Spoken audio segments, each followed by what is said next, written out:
My name is Michael. I always envisioned technology as a force for good, a way to connect people and simplify lives. Fresh out of college with a computer science degree, I landed my dream job as a software engineer at Nexus Tech, a booming startup specializing in mobile app development. Their sleek offices in Silicon Valley, filled with beanbag chairs and free snacks, felt like the future. We were building innovative apps that promised to streamline daily tasks, enhance social connections, and even improve mental well-being. I genuinely believed I was contributing to something positive, helping to shape a better digital world. But beneath the veneer of innovation and user-centric design, Nexus Tech harbored a disturbing secret. Our true product wasn't the apps themselves. It was the vast ocean of user data we meticulously collected. Mr. Davies, the CEO, a charismatic visionary who could charm anyone with his talk of disrupting industries and user empowerment, had a chilling philosophy: if it's free, you're the product. And we, Michael, are the most efficient data farmers in the field. My initial role involved developing backend systems, and that's where I first encountered the red flags. Our apps, seemingly harmless tools, were designed to collect an alarming amount of user information beyond what was necessary for their stated function. A simple weather app would request access to your precise location constantly, even when not in use. A casual gaming app would demand access to your contacts and microphone. These permissions were buried deep in lengthy, unreadable privacy policies that no one ever read. If a user refused a permission, the app would often subtly malfunction or restrict features, coercing consent. Why do we need this data, Mr. Davies? I once asked, looking at a schema for data collection that included browse history and device unique identifiers. He just smiled, his eyes gleaming. For improving user experience, of course, and targeted advertising. The more data, the more relevant the ads, the more revenue. It's a win-win.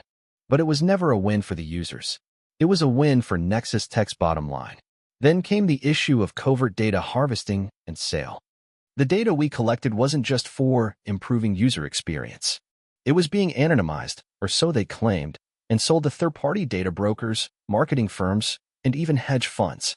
Companies would pay millions for insights into consumer behavior, personal interests, political leanings, and even health conditions, all derived from our users' digital footprints. I saw internal dashboards showing how much we earned from selling bundles of user profiles, each profile a mosaic of someone's private life, pieced together without their explicit knowledge or consent. I remember an incident where a health tracking app we developed, designed to help people manage chronic conditions, inadvertently leaked highly sensitive patient data to an advertising firm. The firm then used this data to target ads for specific medications and treatments directly to users, often exploiting their vulnerabilities. When I reported this potential breach to Mr. Davies, he simply said, "A minor glitch, Michael. Nothing to worry about. We'll patch it silently. No need to alarm the users." The casual disregard for privacy was horrifying. The most egregious deception involved the creation of dark patterns and manipulative user interfaces. We were tasked with designing app features that subtly coerced users into spending more money, sharing more data, or staying engaged for longer periods. This included things like difficult-to-find cancel subscription buttons, notifications that tricked users into enabling more permissions, or game mechanics that pressured players into making in-app purchases. The goal wasn't to provide a valuable service. It was to maximize engagement and monetization, often at the expense of the user's time, money, and mental well-being. The chilling realization dawned on me. We weren't just building apps. We were building digital traps.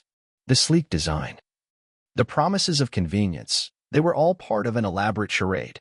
Every line of code I wrote, every feature I implemented, felt tainted by this underlying agenda of exploitation. My initial idealism was slowly replaced by a gnawing sense of guilt. The digital deception wasn't just about collecting data. It was about systematically invading privacy, manipulating behavior, and turning human lives into streams of profitable information, all for the sake of corporate greed.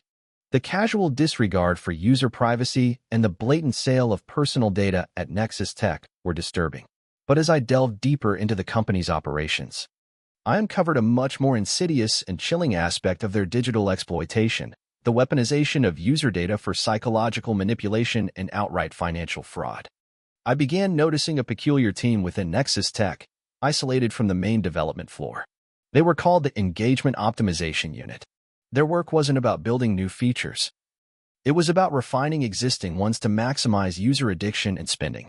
I soon learned about their use of AI-driven behavioral profiling to create personalized, dark patterns. Every click, every pause, every scroll a user made was meticulously analyzed. The AI would then identify their vulnerabilities, impulsiveness, loneliness, anxiety, or even gambling tendencies, and tailor the app's interface to exploit them.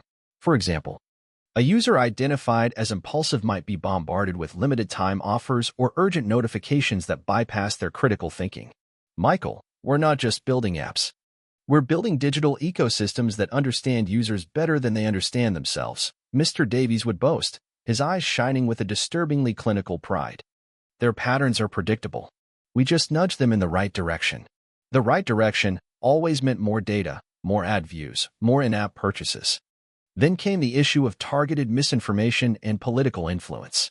This was perhaps the most disturbing revelation. Nexus Tech had partnerships with various consulting firms, thinly veiled political operatives, or even foreign entities. They would use our vast data sets to identify specific user demographics, then push highly curated, often misleading, content through our app's news feeds or notification systems. This wasn't just targeted advertising. It was targeted propaganda, designed to sway opinions, influence elections, or spread division, all without users realizing they were being manipulated. Our apps, seemingly benign tools, were becoming conduits for psychological warfare. I remember tracking a specific campaign where a seemingly innocuous social networking app, popular among young adults, began subtly promoting certain political narratives and discrediting opposing views through recommended content and trending topics. The impact was undeniable, and the ethical implications were horrifying. When I confronted my team leader, he just shrugged. It's client work, Michael. Don't ask questions you don't want the answers to. The agency also engaged in direct digital scams and phishing operations. For certain, less scrupulous clients, we would develop seemingly legitimate apps that were, in reality, sophisticated phishing tools. These apps would trick users into revealing sensitive information like bank details, passwords, or even social security numbers, which would then be harvested for identity theft or direct financial fraud. Other apps would promise huge financial returns for small investments, only to disappear overnight with users' money. We were, in essence, providing the technical infrastructure for organized cybercrime. The pressure to remain silent, to be a passive cog in this unethical machine, became unbearable. My colleagues, desensitized by the high salaries and the allure of disruptive innovation, simply saw these actions as business strategy. It's all in the terms of service, Michael, they'd say, shrugging. They agreed to it when they clicked, I accept, . But I knew the truth. No one truly agreed to be exploited this way. My sleep became restless, haunted by the lines of code I'd written, the faces of unsuspecting users whose lives were being dissected for profit, and the cold, calculating smile of Mr. Davies. I started seeing every glowing screen not as a window to the world, but as a digital cage, and every app icon not as a tool, but as a trap. The digital deception was no longer just a metaphor. It was a horrifying reality, a systematic invasion of privacy, turning convenience into a conduit for manipulation and trust into betrayal, all for the sake of boundless profit. I knew I couldn't continue. The thought of writing another line of code, knowing the insidious purpose it served, became a torment. The weight of Nexus Tech's digital manipulations and ethical breaches was crushing me. Every line of code, every sleek interface, felt like a complicit act in the systematic invasion of privacy and the psychological manipulation of millions. I saw the faces of unsuspecting users, their clicks and data points being dissected for profit, and the chilling, calculating smile of Mr. Davies. I knew I couldn't be a part of this any longer. My conscience screamed louder than any line of code. The final breaking point arrived when I discovered a highly confidential project, an app designed to target vulnerable demographics, specifically the elderly and those with limited tech literacy, with highly aggressive and misleading investment schemes. This wasn't just data harvesting. It was a direct, predatory attack, designed to siphon off their life savings. The internal documents openly discussed optimizing conversion rates from this untapped market. Seeing the cold. Clinical justification for preying on the most vulnerable members of society solidified my resolve. I had to act. That evening, I didn't go home. Instead, I carefully and meticulously downloaded every piece of damning evidence I could find. Internal memos, data schemas, communications with data brokers, and detailed reports on the engagement optimization unit's tactics. It was a risky move, but the thought of remaining silent was far more terrifying. The next morning, I walked straight into Mr. Davies' minimalist office. He was reviewing a new marketing presentation, a self-satisfied smirk on his face. "Mr. Davies," I stated, my voice firm, though my heart pounded in my chest. "I'm resigning, and I'm going to expose everything." He slowly looked up, his smile vanishing, replaced by a cold, steely gaze. "Exposing? Michael? You think it's that easy? You're a fool. You signed an NDA. You have no idea how deep this goes. Your career will be over. You'll be blacklisted from every tech company. And remember, we know everything about you. Your online presence, your habits, your location. Everything you've ever done online. Your life will be digitally erased, or far worse, meticulously ruined. Be smart, Michael. Be silent." His threats were terrifying. A digital chill running down my spine. But the images of the elderly being targeted, the young manipulated, and the millions of unsuspecting users whose privacy was being violated fueled my resolve. "I don't care," I said, meeting his gaze squarely. "I won't be silent anymore. Not for you. Not for anyone." I turned and walked out, leaving behind the sleek office, the glowing screens, and the toxic aura of digital exploitation. I didn't look back. I left my ID card on the reception desk, severing my last tie to Nexus Tech. I knew the fight ahead would be long and dangerous, but I had already taken the first, most crucial step towards truth. It's been a year since I left. I'm now actively working with a cybersecurity watchdog organization, helping to investigate and expose unethical tech practices. The work is dangerous and often frustrating, but every time we help a victim recover their identity, every time we shut down a predatory app, I feel like I'm finally fulfilling the promise I once made to myself, to truly use technology for good, to protect people from its dark side. Yet, the shadows of Nexus Tech still linger. Every time I download a new app, every time I see a news story about data breaches or online scams, a cold dread washes over me.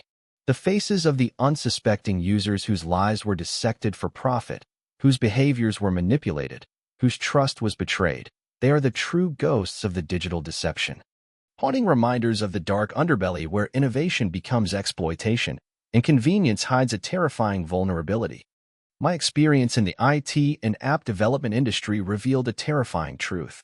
The very tools designed to connect us can be weaponized against us. Unscrupulous companies prey on your desire for convenience, your need for information, and your trust in technology, turning your digital footprint into their profit, often at your ultimate expense. So, how can you protect yourself from the digital deception? Always remember to read app permissions carefully before installing, and ask yourself if the app truly needs access to your contacts, microphone, or precise location. Be wary of apps that seem too good to be true, offering extraordinary benefits for free, or promising guaranteed financial returns with little effort. Regularly review your app permissions and revoke access for apps you no longer use or trust. Use strong, unique passwords and enable two-factor authentication whenever possible. Be skeptical of unsolicited messages or links asking for personal information, even if they appear to be from a trusted source. And most importantly, if you feel uncomfortable, suspicious, or if an app's behavior seems unethical, trust your instincts and uninstall it immediately. Your privacy, your financial well-being, and your safety are too important to risk on a digital false promise. If Michael's story made you look at your smartphone a little differently, remember to like this video, share this crucial warning with everyone you know, and subscribe to our channel. Hit that notification bell so you never miss another stark revelation. We'll continue to expose the hidden dangers in every profession. Stay vigilant, stay safe, and remember, not every click leads to a brighter future.